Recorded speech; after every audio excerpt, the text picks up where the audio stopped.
Hi. When I have seen in the QNAP kernel that C groups are available and validated, I think that a good idea is to test the Linux container on this QNAP. So for now we have a different solution for virtualization. The first one is the shroot, the standard shroot. The second one can be now LXC. It's also a shroot, but with a container that limit the accessibility between the host and the guest. So it's a step between shroot and virtualization. The last one is the virtualization tools, full virtualization, like virtualization station from QNAP or VirtualBox, also available on QNAP system. So I just show you a proof of concept. So all is integrated and works, but it's not fully integrated in the QNAP OS environment. Why? Because LXC run in full 64 bits, or some library are not provided by QNAP. There are also a lot of tools, new tools that are not compatible with the tools used by LXC, like Fine, like gzip, like a lot of them. And last one, nothing is easy to integrate if we want to use the default value for LXC. But the integration are done, and I just show you that it's possible to run LXC, and after I think you have to wait if QNAP have some plan to have a better integrated solution. So to show you this, I just remember that what is LXC? LXC, it's a Linux container, so it's an operating system level virtualization.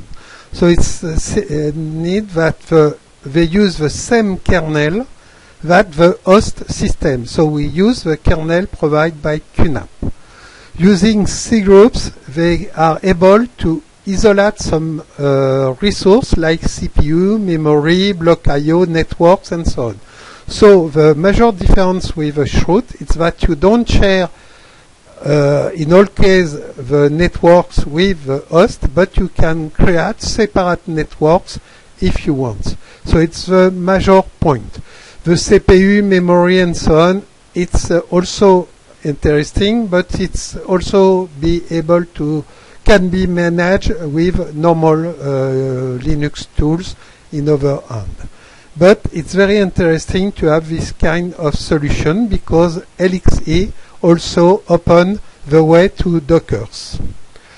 The very difficulty is to understand that you have to manage globally. Without an administrator on your system, you can break easily your system who don't have any success, because the network is very open, but also very difficult to set up. So, for example, a real LXC solution of QNAP can be like a KVM QEMU solution from QNAP, so obliged to use one kind of networks.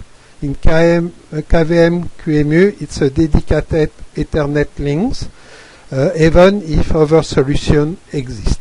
So just a short remember of LXC configuration. You have the empty, no access to network from the container.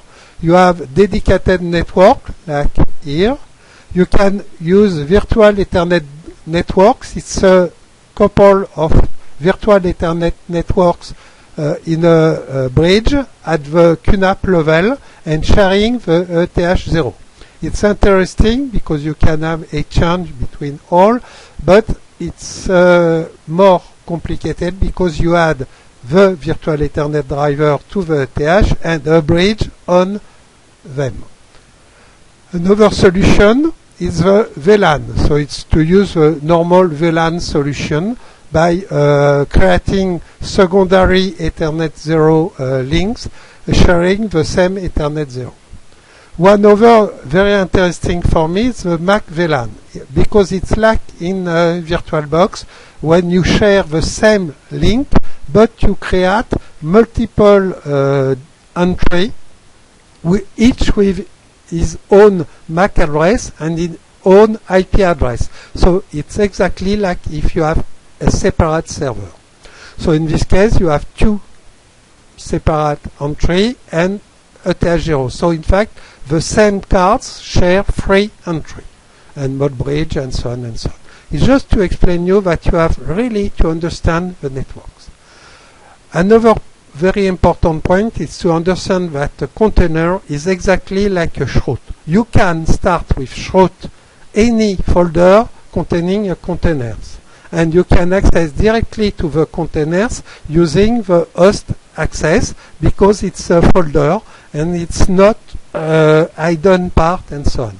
But it's more complicated because LXC hides some functionality. For example, when you bind a folder in the host system in the QNAP to the container, you don't see it.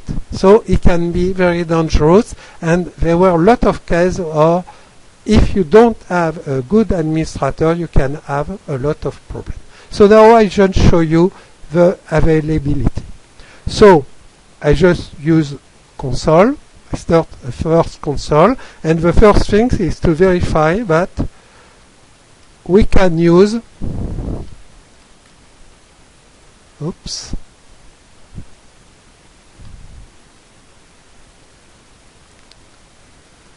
check, I have made an error, check config, to check the configuration of the network. So you can see the namespace are enabled, the IPC, the PID, the user, the network, so it's interesting, the multiple dev PTS instance, so you can create multiple access, for example, to create a private open SSH server that can manage its own PTS and not use the PTS used by the QNAP. The control group, it's need, all is enabled, including memory controller. But as you know, it's another part and it's more difficult to manage it. For the network, you can see that we have VETH per device, because you always need two VETH. The MAC VLAN, so it's the capability to create a specific LAN, the VLAN itself, and 5 capabilities to access the data inside the system. Okay, so I just show you the configuration of my system. Okay, the address is 78. I can show you that it's QNAP. It's my TH653 with a new kernel level, and it's x86 64-bit system. So now I can show you the container. So I can list the existing container. For example, I have one. My LXC1 is my container for the test. Okay, before starting, I just show you that the container is exactly like a chroot. So I go to the container. Okay. Inside you have the config file, the rootfs. If I list the rootfs, you can see it's exactly like a chroot. So you have all inside.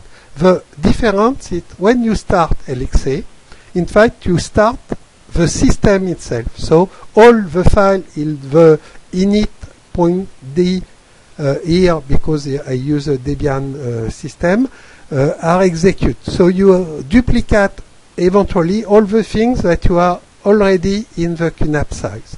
It's a very big difference with the chroot itself, when you can use the resource created in the QNAP itself. Okay, so a short visibility of the config to explain you more easy what I do. So this config, I include my Debian common conf, because it's a Debian chroot. I have chosen to have an architecture, an x86, just to show you that you can run in x86-64 x86 system, but the all works as well. The rootfs, it's where are the file system, the name. For the network, I have chosen to use a MAC LAN in bridge mode to have a separate MAC address and system. This MAC LAN is mapped on the Ethernet 0 inside the container. So inside the container, my Ethernet link is also seen as ETH0, just that you understand. I also make a mount to share my public folder in the QNAP system to a specific link and folder I create in my chroot.